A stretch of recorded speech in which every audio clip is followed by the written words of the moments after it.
The sedan segment may not be as competitive as it once was, and maybe the standards of what a great family car should be are a bit lower than where they were 20 years ago. But in the 2020s, there's a deep desire and thirst for affordable transportation, with very few brands actually offering anything compelling or worth owning in these markets, especially below $40,000. Possibly an unlikely choice, as it's taken on a more neutral design and has lost a bit of flair from a performance perspective, is the Honda Accord, a sedan that's always prioritized reliability and being economical. However, this generation feels different, that it's more than just the intangibles, and in fact, just might be the best car you can buy on the market today. So here are 3 reasons why you should buy a Honda Accord.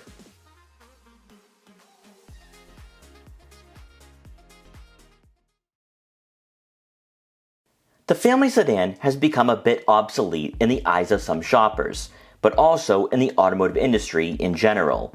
Yet there's no denying that in a market where affordable transportation is hard to find, buying a car has become a more sensible option in the 2020s compared to last decade. It all starts and maybe ends with the practicality for the Accord, as occupants in the second row are greeted by a class-leading 41 inches of legroom, which is about 2 inches more than the Toyota Camry, and a 5-inch difference when cross-shopped with the Nissan Altima. Despite the lower roofline, taller passengers should feel comfortable, especially with the amount of legroom this sedan offers. Then as you make your way around to the back, even with the Accord moving away from the Sportback rear fascia, you'll have just over 16 cubic feet of rear cargo space, once again outclassing all of its domestic rivals. If buying a sedan is a must, the Accord has to be up there on your list of considerations. But it should be worth mentioning that from a versatility perspective, the lack of a higher ground clearance and also a cargo area less than half the size of what you'll receive from a CR-V does take away from the ownership experience. Something that we've gone back and forth on with the Honda Accord is whether you should save your pennies and choose a trim with the 1.5 or pay a little extra for the more efficient and potent 2-liter 4-cylinder engine that powers the hybrid model.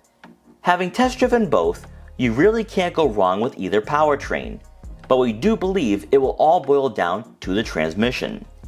The eCVT that's paired with a 2-liter simulates the gear shifts far more naturally than the CVT with the 1.5 under heavier accelerations, which does limit droning and unnecessary engine noise entering the cabin.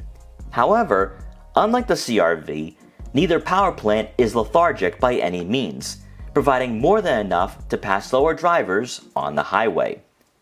The hybrid's combined average of 44 miles per gallon is difficult to pass up, and you're sacrificing nothing to be more economical. Where this generation Accord really impresses is with the driving dynamics.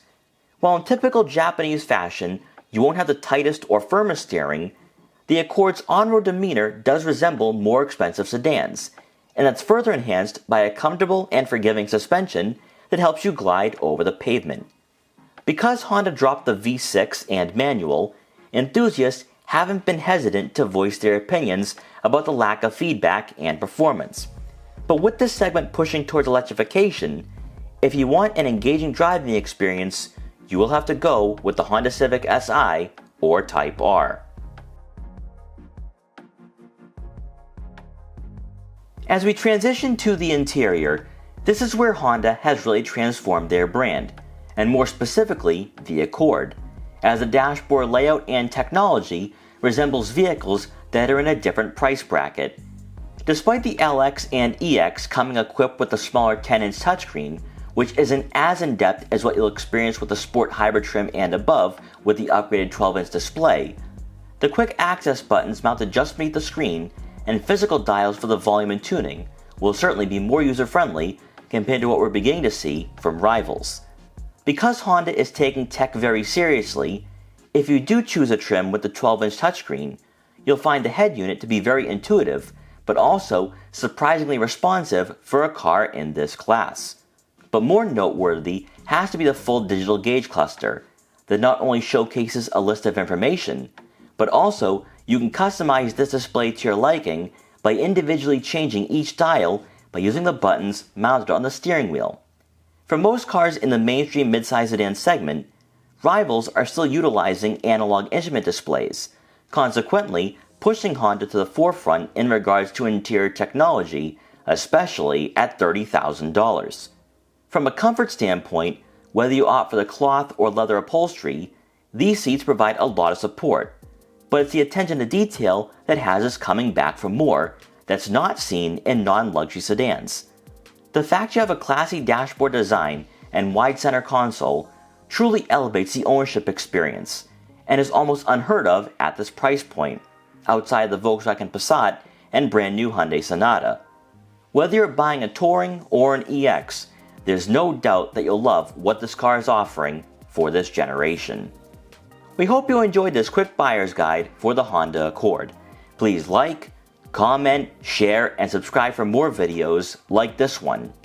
And if you're interested in buying an Accord or any other sedan, make sure to check out our full reviews to help you find your next vehicle. And thanks for watching.